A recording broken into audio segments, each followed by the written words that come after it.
Are you working? What kind of work do you do?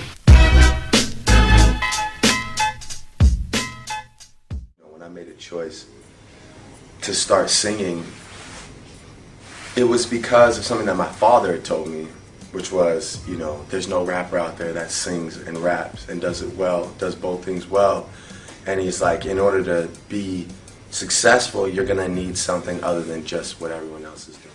I'm in a blessed position, I'm 24 years old. I got brothers though that it's like if I choose to go after this and go like kick it with a woman or go out for drinks, I know I'm potentially slipping because I have brothers like Ross and like Wayne that are working like non-stop.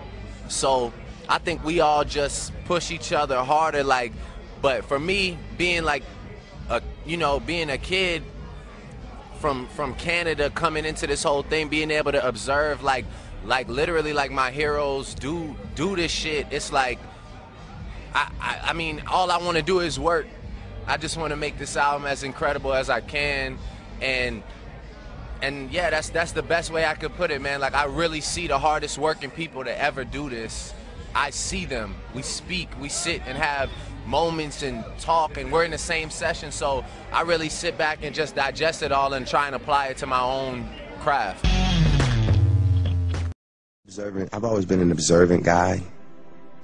So I watched my parents go through a lot, man, and I think that's why I am this kid that's sort of I guess, emotional and really that even cares about love. Most 23-year-old men in my position would just be like, man, I'm out here doing whatever. Yeah. But because I saw my parents sort of go through the ups and downs, I'm scared. I don't want to be alone, man. That's my biggest thing, Say Aubrey Drake Graham is a man that is constantly learning about himself and is unafraid sharing his learning process with the world. Last night I was in the studio till like 6 a.m.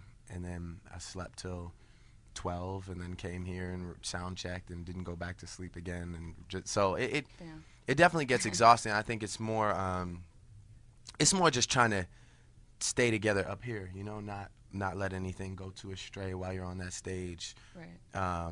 And I mean, I'll get back to LA at midnight and then I got to be up at 9 a.m. for Grammy rehearsals, so it doesn't really stop, but it's a commitment you make. And then the other thing is just my grandmother.